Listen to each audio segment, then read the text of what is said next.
Жөнөкөй эле сахарды карасаңыз, сахара көлүм да. Муну көп адам жейт, көп адам маани бербейт, бирок ушул мисалы шекер деп жегенибиз бир тыйын бизге пайдасы жок да. Мисалы ушул эле даамды, ушул эле таттуу, ушул эле мына оозубузга бериле турган даамды алма берет, мисалы үчүн нәк берет, мисалы үчүн башка мөмөлөр берет. Бирок биз ушул сахарга эле келип байланганыбыз таптагыр туура эмес. Муну жебеш керек, сахарды токтотуш керек. Намазды кыйноо деп албаш керек адамды өзүгө. Мисалы исламга кирсе бир адам мусулманчылыкты кабыл кыла турган болсо, дароо эле 5 убак намаз парз болот ага. Ушуну кыйноо деп кабыл алса, чындап кыйноо болот. Бул мага рахат берүүчү, Кудай менен түзмө-түз байланышуу, бардык маселемди чечүүчү маселе деп алса, анда дагы ошол маселени кабыл алган болот. Айтайын дегеним эмне маселе? Бир врачка бир адам келет дагы, мисалы бир адам шекерди көп жей берип сахар болуп калды. Сахар оорусу өтө коркунучтуу оорулардын бири. Мундан айыгыш өтө эле кыйын. Урматтуу мекендештерим, бул сахар болгондон кийин бир адам сахар болуп калып врачка келет дагы, сен шекер жешти токтоткун дейт. Шекер жешти токтоткун деп айтат. Себеби буну окуган, ушунун адиси болуп эсептелет бул врач. Бир адам урология жактан ооруйт, бир эркек урология жактан ооруп туруп врачка барат. Анан сен бутуңду жылуу кармап жүргөн, болбосо керектүү жериң иштебей калат, келечек муз каласың деп айткан болсо, врачтын кааласа айтканын кылат, кааласа кылбайт. Бул сахар болгон адам дагы, шекерди көп жеген адам дагы врачтын кааласа айтканын кылат, кааласа кылбайт. Бирок ошо экөө врач дагы экөөгө тиешелүү нерсени бүт билет да. Ага пайдалуу нерсени айтат, зыяндуу нерсени айтпайт. Айтайын деген маселени, эгерде намазды кыйноо деп алса адам чындап кыйнала берет намаздан. Эгерде чындап рахат деп алса, анда Кудай Таала берген бизге эң чоң жакшылыгы деп алса, анда чындыгында бул жакшылык болуп эсептелет, урматтуу мекендештер.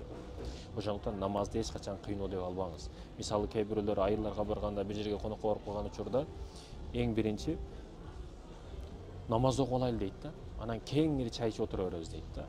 Жок, тескерисинче болуш керек. Биринчи тамакты жеп алып, анан кеңири намаз окуш керек да. Биз тескерисинче дасторкондун алдында 2 саат, 3 саат кеңири сүйлөшүп отура беребиз, бирок 5 мүнөттүк намазга чыдабай калдык да. Бул өтө өкүнүчтүү маселе. Айтайын дегеним эмне маселе? Кудай Таала бизди баягы врач, уролог, баягы сахардын адиси врач билгенден дагы биздин органдарыбызга не пайдалуу, бизге эмне пайдалуу, эмне зыян бүт бардыгын билет Кудай Таала. Ошондуктан бизге жалаң гана пайдалуу нерселерди буйруган. Ошондуктан пайдалуу нерселерди исламга киргенден кийин мусулман болобу ким? Исламдагы бардык маселелер пайдалуу болуп эсептелет. Биз мусулмандар исламдагы нерселердин бардыгы жакшылык биз үчүн. Ошондуктан наалыбастан исламдагы ар бир нерсени аткарсак, бул нур үстүнө нур болуп эсептелет. Ошол эле Рамазан учурунда орозо кармоо бул организмге өтө пайда. Айтайын дегеним эмне маселе? Бүткүл дүйнөдөгү христиандар, баптисттер, буддисттер, атеисттер бүт бардыгы жыйналып келип туруп исламдан бир дагы ката кемчилик таба албайт. Биздин ислам динибизге, бизге үммөткө, мусулмандарга түшкөн Кур'ан-ы Каримден мен 100% кепилдик айтам, кепилдик берип туруп айтам. Бир дагы ката кемчилик таба албайт. Бирок ошол эле аларга тиешелүү китептерде, ошол эле аларга тиешелүү динде өтө көп бурмаланган маселелер бар бүгүнкү учурда. Урматтуу мекендештерим, айтайын деген маселе, биз эң туура диндебиз, эң жакшы диндебиз, амалдарыбыз эң жакшы биздики. Ошондуктан сыймыктануу менен карайлы. Эмне үчүн Али радиаллаху анху Али болду? Ал учурда бир камера болгон эмес, бир аны мактап тарта турган каналы болгон эмес. Бирок анын аты азыр дагы бар. Умар ибн Хаттаб азыр дагы, пайгамбарыбыз саллаллаху алейхи вассалам азыр да 1,5 миллиард күйөрманы бар.